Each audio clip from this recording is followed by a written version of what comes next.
My name's Mubarak, and I'm from the United Arab Emirates.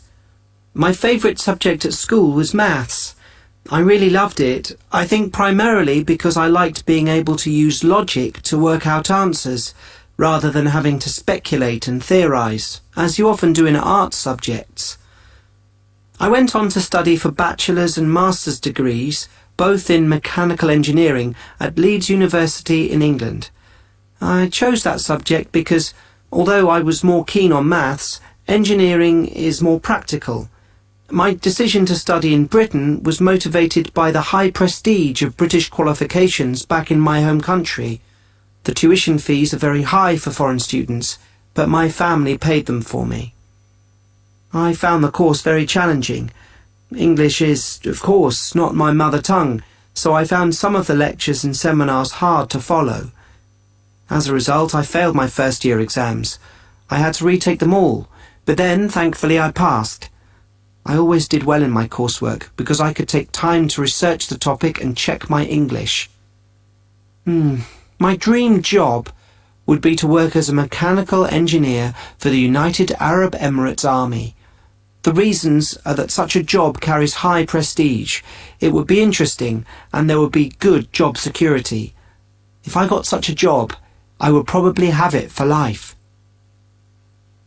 Track 15. Do you work or are you a student? Why did you choose that course or job? What is the most difficult thing about your studies or job? Sample answers. Do you work or are you a student? I've just finished secondary school. I got the best results in my year, so I'm hoping to get a scholarship to study English literature. Why did you choose that course? Because I love literature. I love getting lost in a book. I mean, it's a form of escapism for me. But I also enjoy learning about the historical and cultural contexts that influenced a work, and I'll have ample opportunity to learn about these things at university. What was the most difficult thing about your studies? At secondary school, the most difficult subject for me was chemistry. I can't stand science, and I would dread every lesson. I struggled in chemistry lessons, and I had to work really hard to pass my exam. For some reason, I just couldn't remember all those chemical symbols and equations, no matter how long I spent revising. Track 17. My dream job would be to teach children to sail. I have some qualifications, in skippering, for example, but it's very likely I would need more, such as a teaching certificate from the Yachting Association. I have some of the right experience in that I've been sailing a long time. I'm confident in handling a yacht, and I've dealt with many minor crises in my time, like getting trapped in storms and saving someone who'd fallen overboard. It's true that I've never taught anyone, but I don't think that would be a problem, provided I was given adequate training. I'm quite good with people and can explain things clearly. I imagine the job would involve encouraging youngsters to try sailing for the first time, and also teaching them that by working together as a team, they could discover they have hidden strengths. The most difficult thing would be having sufficient patience when the children didn't do as they were told.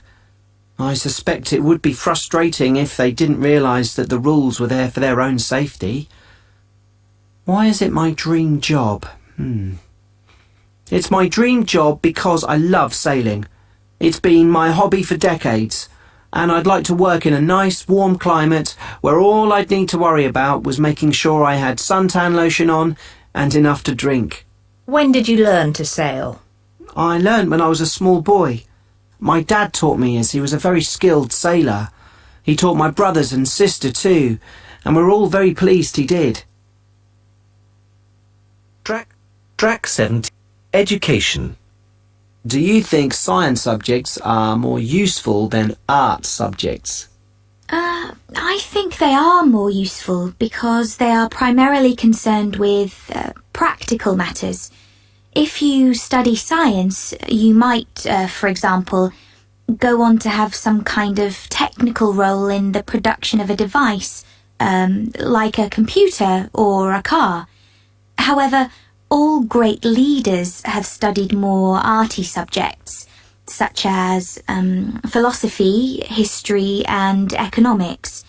This makes them better leaders because they have an understanding of human nature. Are young people mature enough to choose what to study themselves, or should their parents decide for them?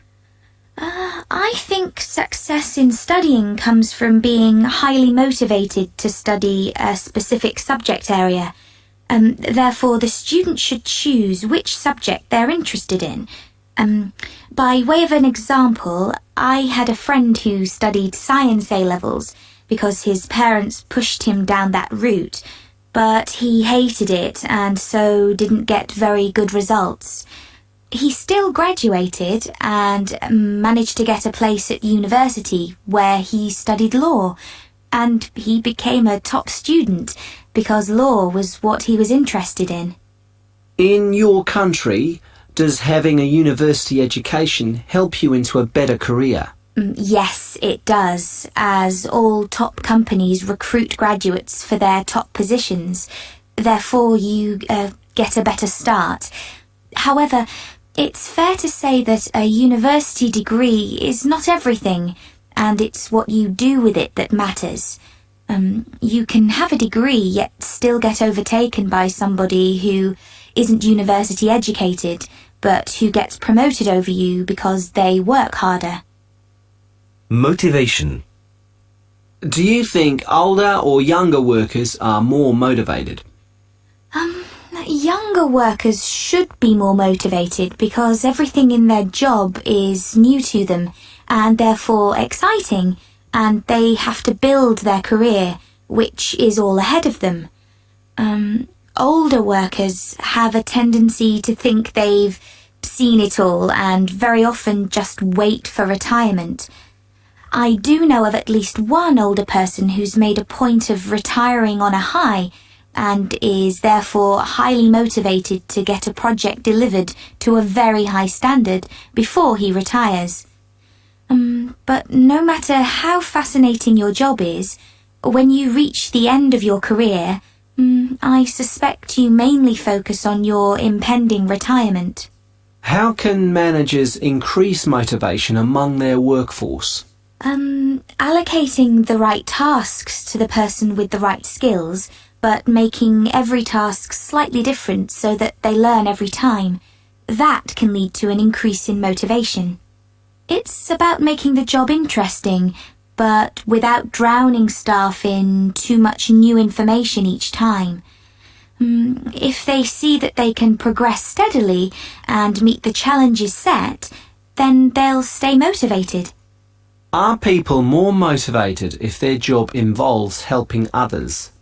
Although my job doesn't really involve helping people, just training them, I'd hazard a guess that youth workers, for example, find it very rewarding helping a young person to achieve their personal goals, or overcome a personal challenge. I can imagine, too, that it gives a counsellor tremendous job satisfaction to know that if they weren't there to listen to their patients' problems, things would probably not turn out as well for them. So yes, although it's impossible for me to know for sure, I'd say people with those kinds of jobs take more pleasure from their work and are motivated by something more profound than just money. Track